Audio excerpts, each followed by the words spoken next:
The following is a special presentation of Tony Curry Radio. Keep your mission on your mind and your mind on your mission. This is Mission Minded with Michael Coleman. Welcome back to another Mission Minded. Keep your mind on your mission on your mind. We do this show every single week. Michael Coleman, I could not think of a better person to deal with. He's the CEO of the Heart of Alabama Food Bank, and we normally were starting the show several years ago, and I was talking about, what's this show about? And I said, really, it's a business show. We talk about all types of different things. We talk about politics. We talk about how to get jobs. We talk about resume building. We talk about numbers. We do all kinds of stuff. It's great. And then, of course, we got Bite by Bite, which airs right after this on TKR and where we get your favorite podcast. And that show is specific to Feeding America and the Heart of Alabama Food Bank, HAFB. Hashtag that bad boy, and you're good to go. A lot going on, obviously, with the president. I know people are freaking out because it seems like no one's untouchable at this point. And then we heard these three letters, DEI. I didn't know what the first time I saw DEI, I kept thinking of Dale Earnhardt Enterprises. For some reason, I saw that DE, and all I could think it was Dale Earnhardt. I don't know why. But DEI, what is DEI, and why are people freaking out? Let's start there. Well, I would. First of all, it stands for diversity, equity, and inclusion. Mm-hmm. And really, you already started to see some elements of it over a decade ago. But really, probably 2015 is when it got its huge push. And it was part of pushing back against Trump. But then really, it caught fire when we got into COVID and all those things. When you got to cancel culture, a lot of that was about DEI. You're not being inclusive. You're not being, and corporations all felt compelled because they're going to respond to what public opinion is, and that so they built all these DEI institutions, departments within their organizations, teaching on DEI. Having DEI principles, all of that became... We heard a lot about this at our institutions, did we not? I heard a lot about that about Alabama and Auburn having to do with their DEI. Yeah, well, so then all the colleges, and you had to have a chief diversity officer, a chief equity officer. You see it in hospitals, just on and on, all these positions. And the push was, in part, it really got really strong with Black Lives Matter and all those kind of things.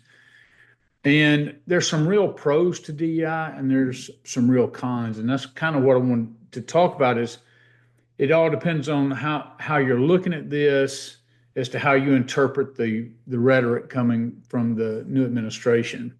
But there's a lot of people who are really nervous right now. There's a lot of hand-wringing. But this even goes back before Trump came into office. So a few years ago, it started with the state of North Carolina, where their university system outlawed DEI and did away with it. And then the state of Alabama recently did it over the last year or so. And can you back up just a little bit for people that don't understand? What does DEI do? What did DEI? Yeah. What was originally DEI? What was the intent of it? Yeah. Right. So if you think about the idea of diversity, and I'm not a DEI expert, but I'll just tell you in practical terms, DEI, diversity, equity, and inclusion, is the idea that organizations oftentimes, or people of color, oftentimes are left out of society's mainstream to include employment opportunities and other things due to sometimes intentional bias, but lots of times unintentional bias. Mm-hmm.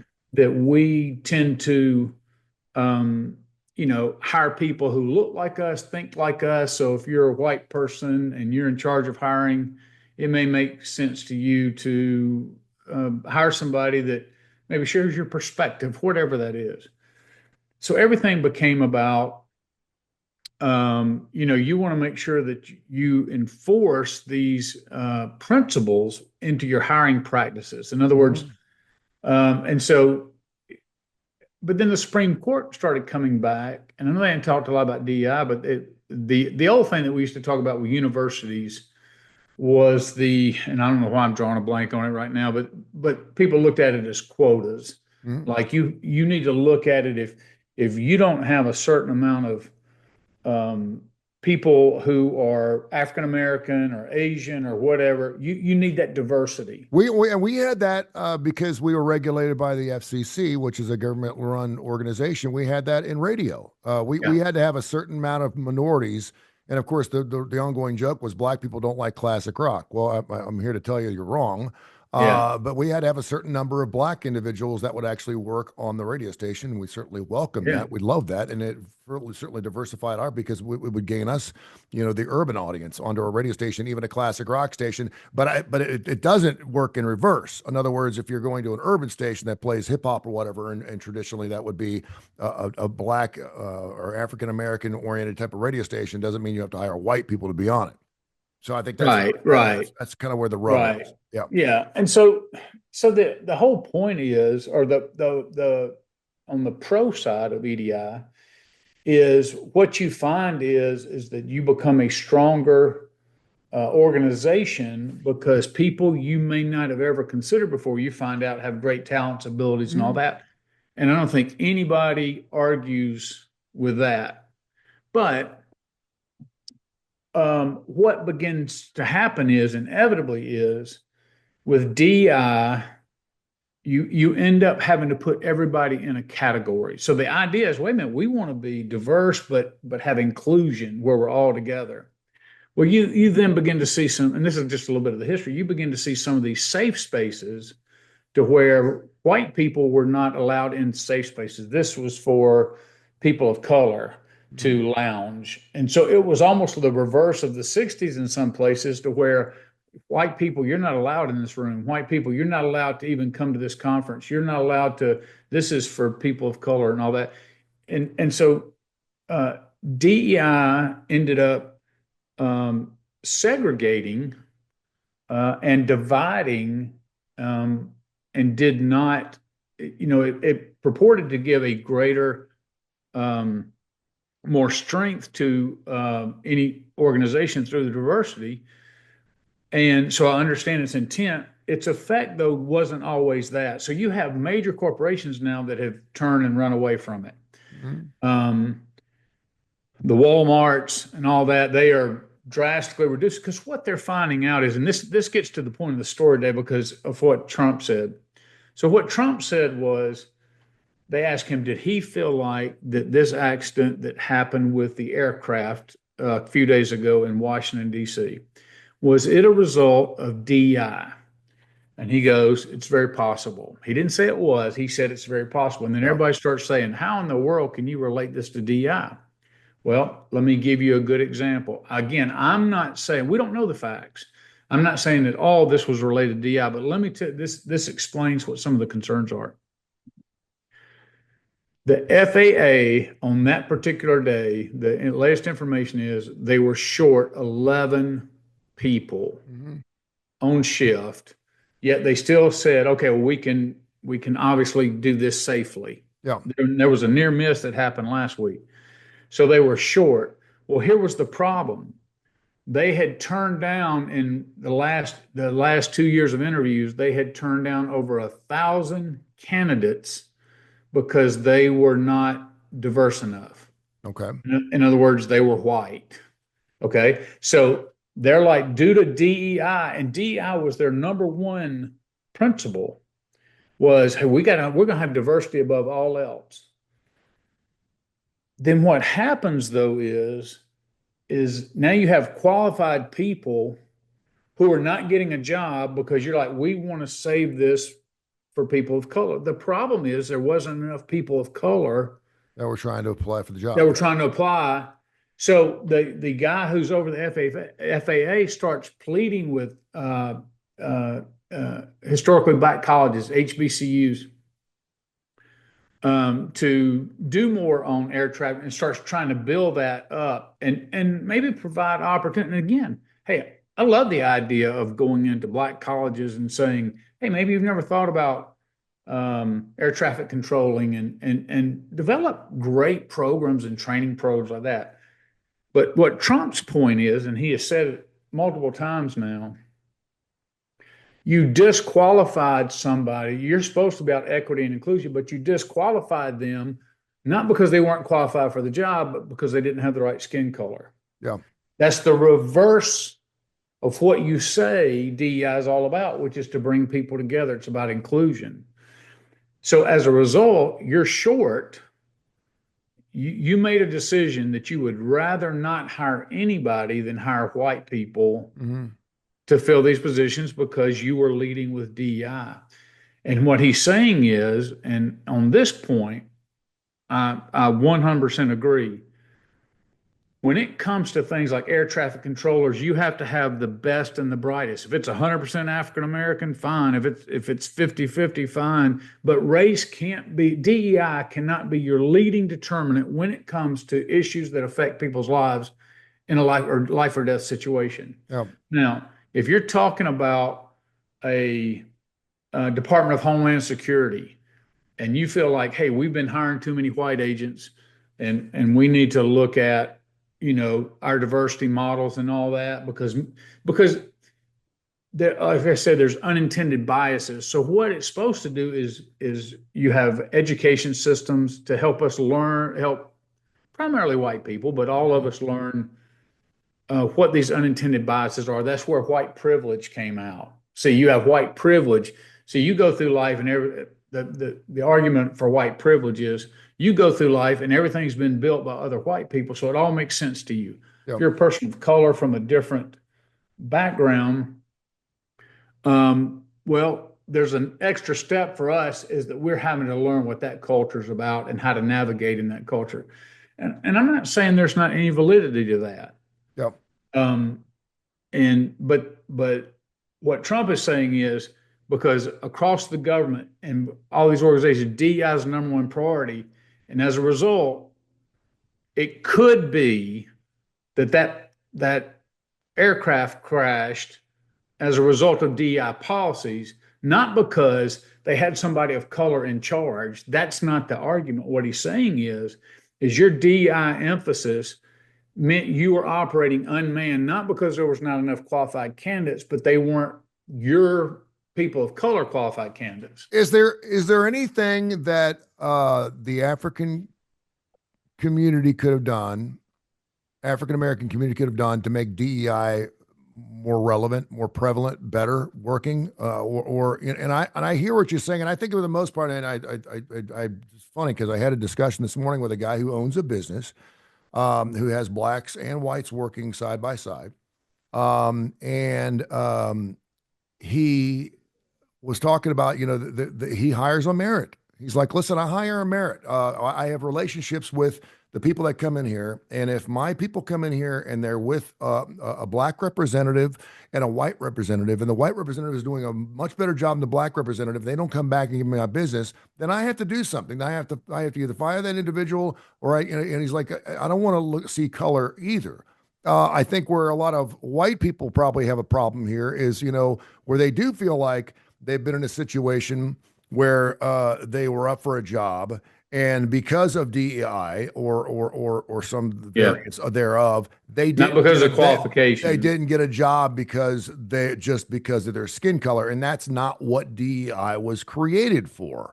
Right, but so, you have people like the lady of the Black Lives Movement who led that. She's got 3 mansions out in Los Angeles.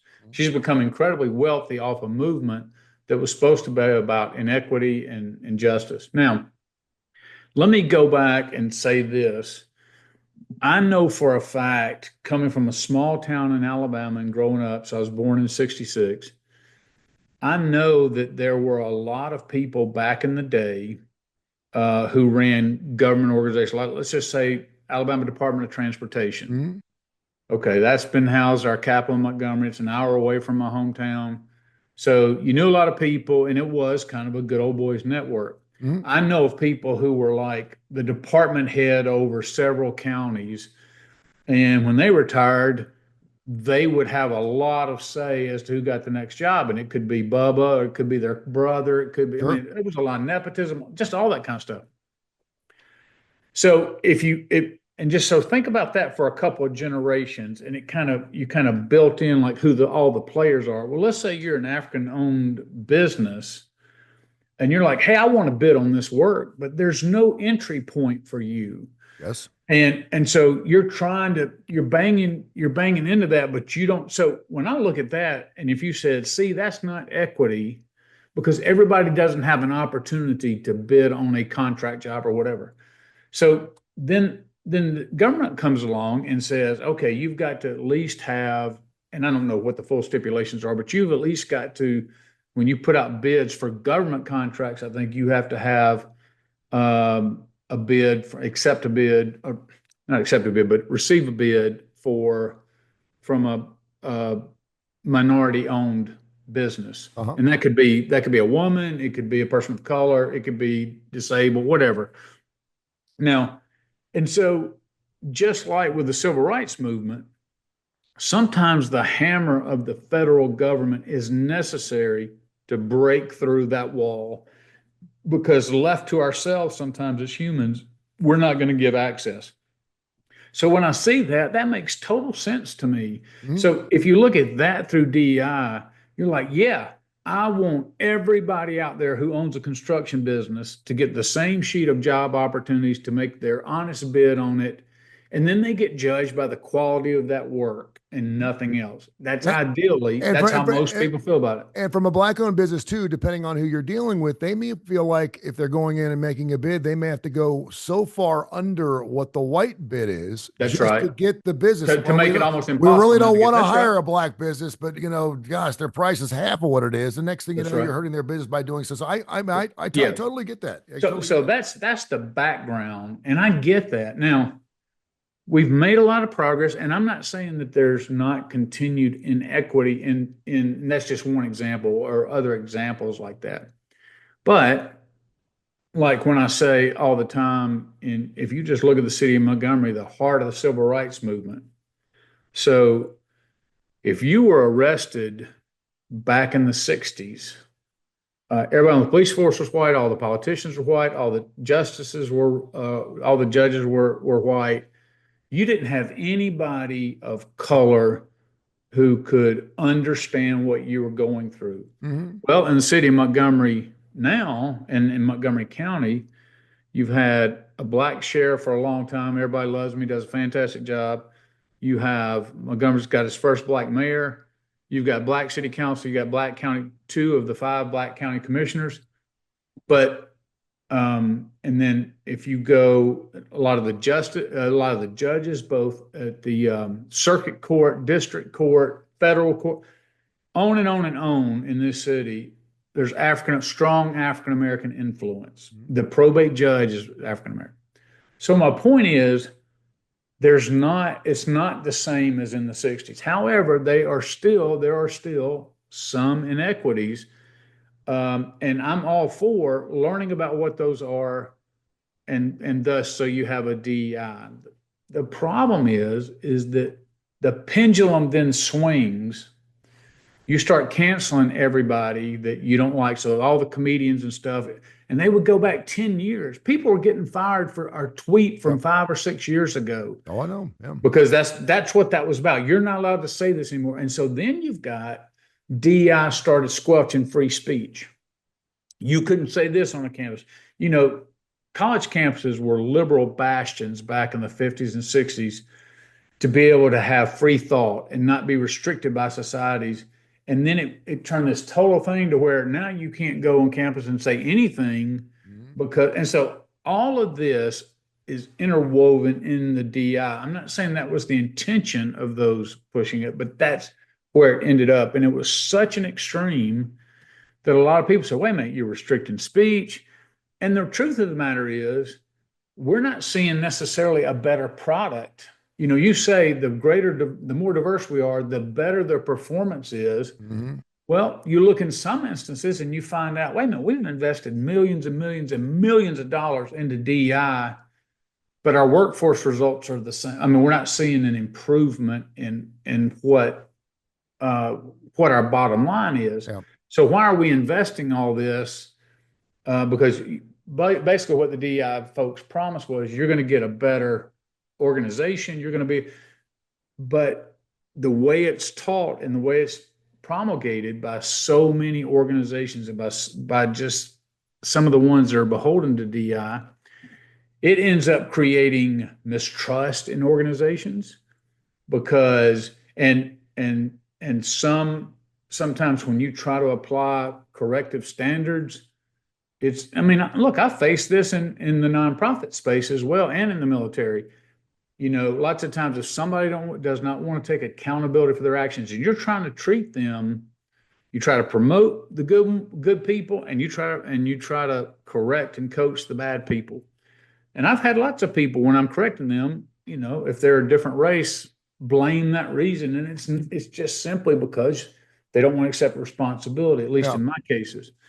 Anyway, so you see it's a huge topic. It gets very emotional and it's very complex. And so lots of times when Trump says this could be DEI or I'm getting rid of all the DEI stuff, the people oftentimes it all depends on what your experience is with DEI as to what you hear. Mm-hmm. So we got caught up a little bit when it was announced about the freezing on this spending.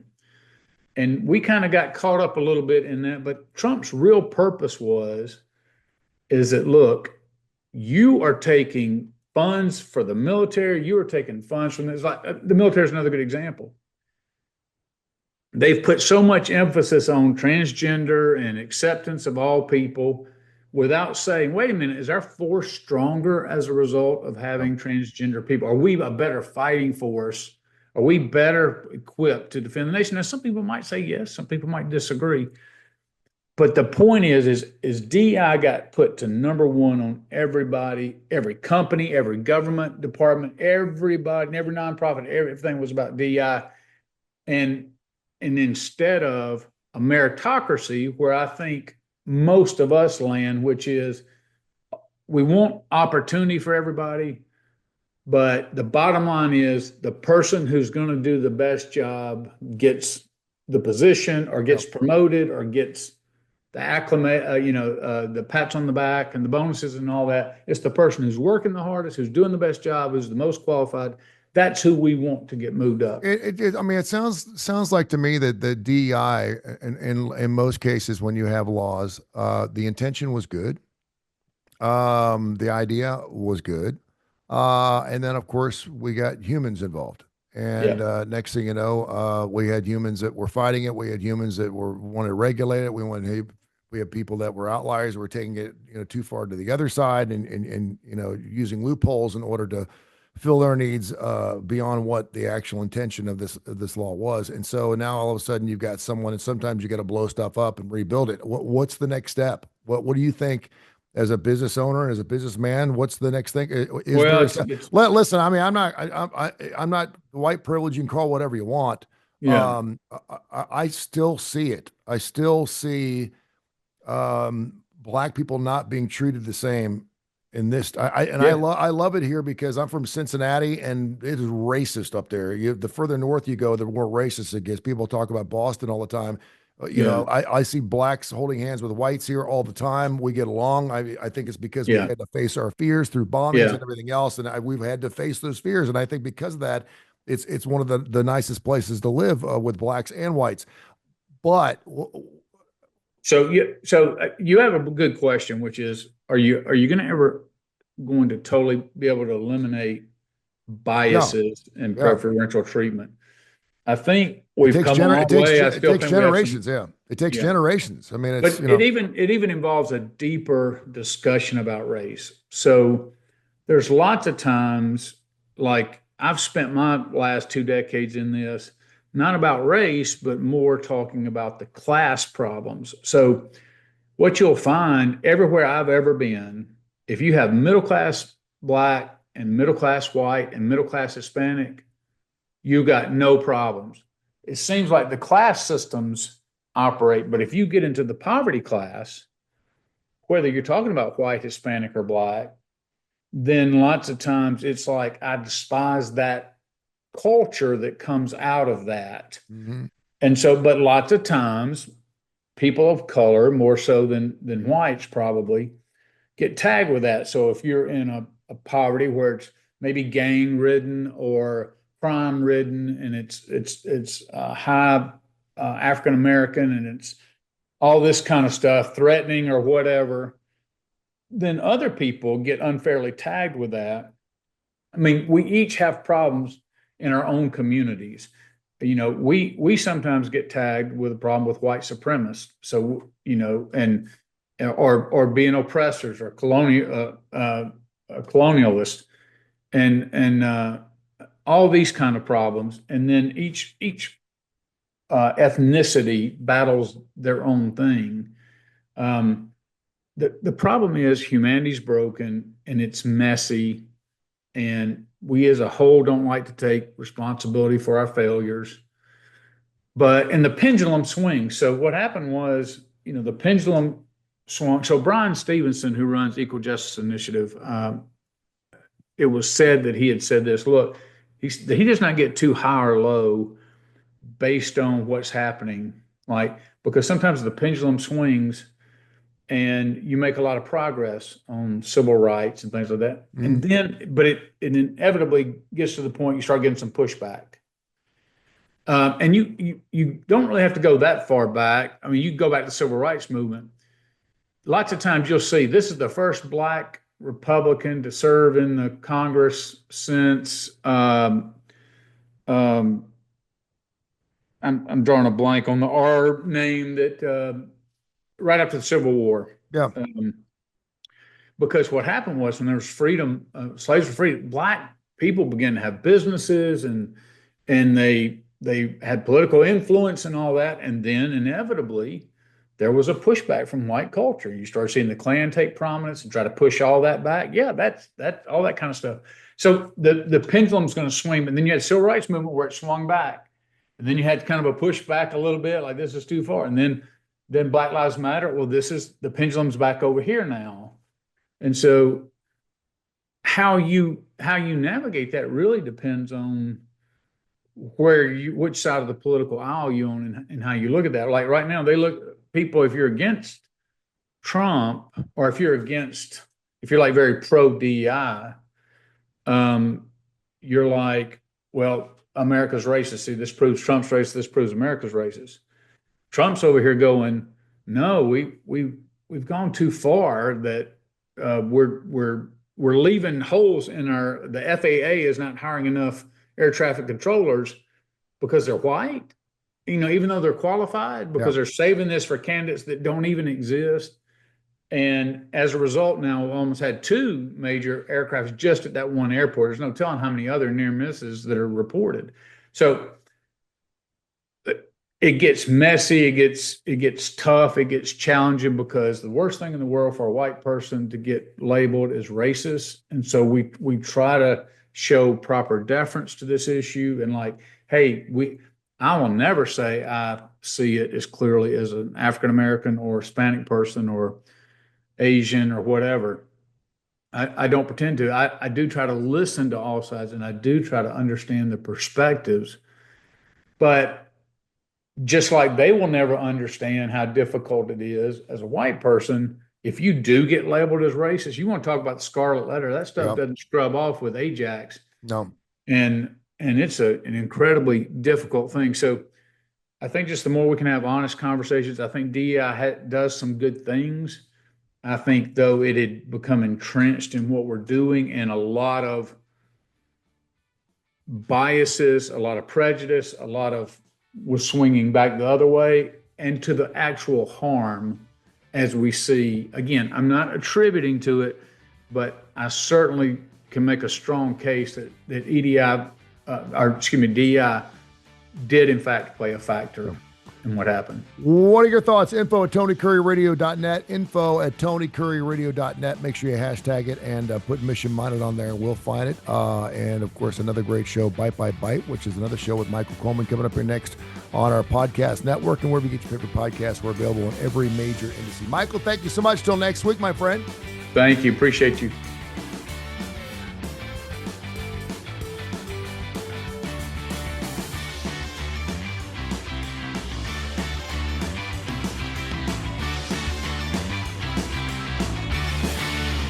This has been a special presentation of Tony Curry Radio.